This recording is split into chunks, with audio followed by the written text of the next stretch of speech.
We don't get married for love. We get married for marriage, and love helps. So love exists in the service of marriage, not the other way around. There's a lot of confusion, obviously, in the secular world. And only God provides the instruction, the information, the insight, the wisdom. So if we were to ask a very simple question, and a very important question, what is the attraction of men and women to each other? After psychology and Freud and all of that, we're very confused. What is the attraction? Generally, it is assumed that the attraction is not a holy one, which is a very sad statement, that men and women create an unholiness. That would not be very, very inspiring or very nice. So we really don't know. We don't have a good answer in the secular world. What is the attraction of male to female? But if you look at the description of creation, right in the beginning of the Torah, of the Bible, there's a strange statement there that we kind of ignore or pass over. And the statement is, God created the first human being, Adam, and this human being was male and female. Then God separated the two of them, and they became separate beings, a man and a woman. Immediately upon doing that, God instructs them to get married and become one. Which is kind of strange because they were one. And if the objective is to be one, why not just leave it the way it was? So what is the instruction here? What is the wisdom that we're being given? The first human being was created male and female. They were then separated, and they come together and become one again through marriage. This tells us a lot of things that we really need to know kind of desperately.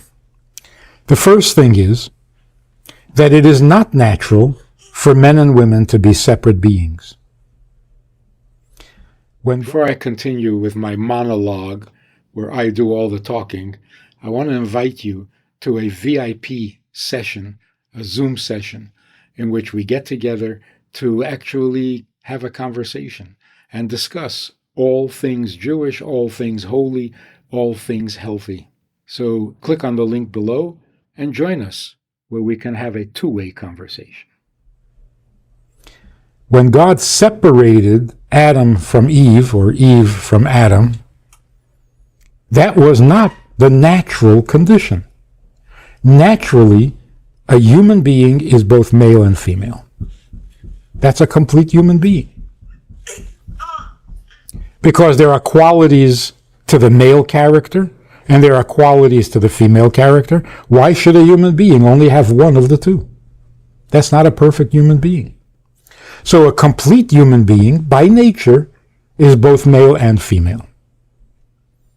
So the separation was really, I guess you could call it, unnatural. And that's why we are commanded to get married, to go back to our original nature. And that is to be both male and female. Now, why did God separate us and then command us to become one when he could have just left us one, as is our true nature? Well, the answer to that is the answer to all the questions about creation. If God wants us to be good, why doesn't he just leave us in heaven? And we'd never have a problem. The answer, of course, is God wants us to be good by our own choice. If he makes us good, well, where's the accomplishment in that? He is good, everything he creates is good. What's the point? The point of creation is to give human beings the option, the freedom of choice, and to have them choose the right thing. That's called a relationship. But if I don't have a choice but to love you, that's not a relationship. I'm just programmed. So God separates us and says, you achieve oneness by your own efforts, by your own choice. Then the oneness is really meaningful. Otherwise, it's just our nature. So this explains the attraction of men to women and women to men. It's not a nasty thing. It's not an unholy thing. It is a desire to return to our true nature, to become one, to be whole.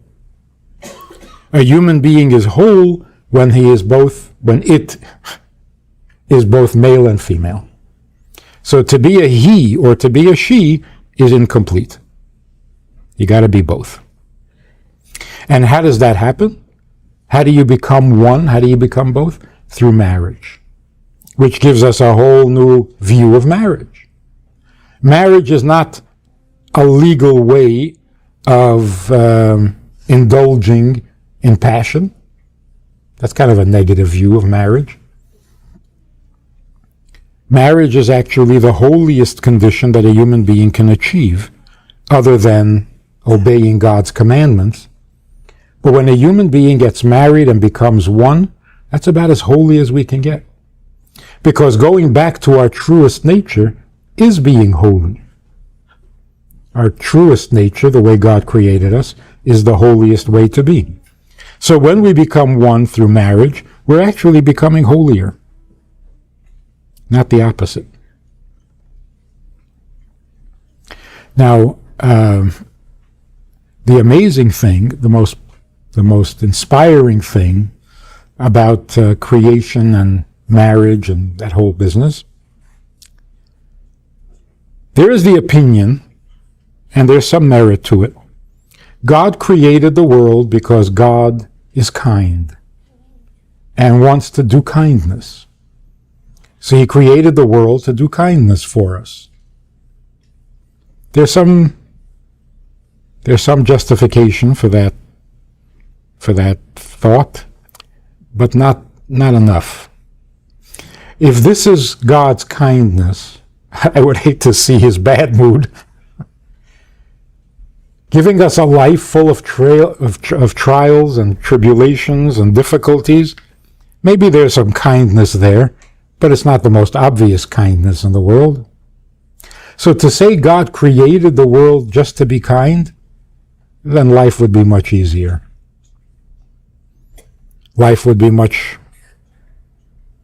simpler if it was all about being kind. There seems to be a challenge to life that suggests that maybe there's something else going on besides kindness.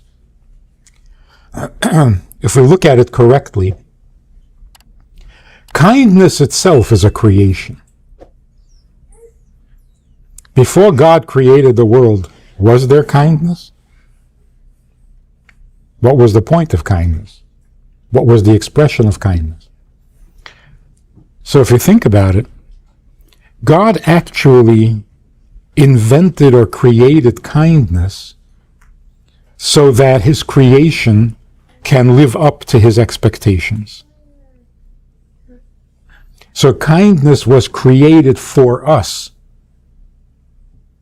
We were not created for kindness. That make any sense? It's not like God needs to be kind, so he creates us. God wants to love somebody, so he creates us. We are not the byproduct of love or kindness. It's the opposite. God wants us. And for that, he creates kindness. He creates love so that he can have us. So love was created to serve us. We were not created to serve love.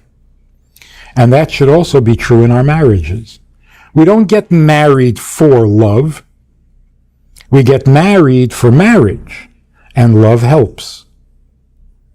So love exists in the service of marriage not the other way around. It's not like if we love each other a lot, then getting married will help preserve that love. Marriage is not there to support love. Love exists to support marriage. That's a much more traditional way of thinking. And it's a much more inspiring way. God didn't create us out of love. He created love for us. That's really very, very romantic. That's like saying, I want to be married to you, and if being married to you means I have to love you, I'll invent some love. If being married to you means I have to be kind, I'll become kind. I'll create whatever is necessary in order to have you. But it's not that you are the consequence of my love. That's not nice. That's selfish. Truth is the opposite. And I think there ought to be some kind of an expression, a bumper sticker or something, that says, if I need to love you in order to have you, I'll do that too. Whatever it takes. And that's really one of the benefits of marriage. In order to be married, you do need to be kind. In order to be married, you have to be patient. In order to be married, you have to be loyal. In order to be married, you have to love and have some discipline. You see, all of these things exist so that the marriage will work, not the other way around. It's not like, if you're disciplined, if you're kind, if you're patient, if you're tolerant, if you can love, then okay, get married. No, the other way around. Getting married is the way to be. And it is so important that if love will help, fine, create some love. Invent love. So that's like saying, if you marry me, I'll get whatever it takes to make this work. I'll even love you. I mean, if that's what it takes. And if you don't need love, that's fine too. And there are such marriages, by the way.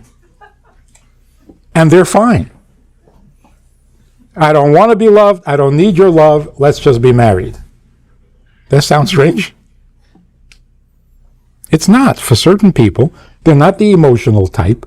Their mother loved them enough. They don't need to be loved. They're not looking for love. They're looking for a correct, holy lifestyle. So let's do it. Remember a woman complaining once to me that she's married and her husband's a good man and he works hard and he's reliable but she's a little unhappy because he's not romantic. Now, I knew this woman for many years, and romance was not part of her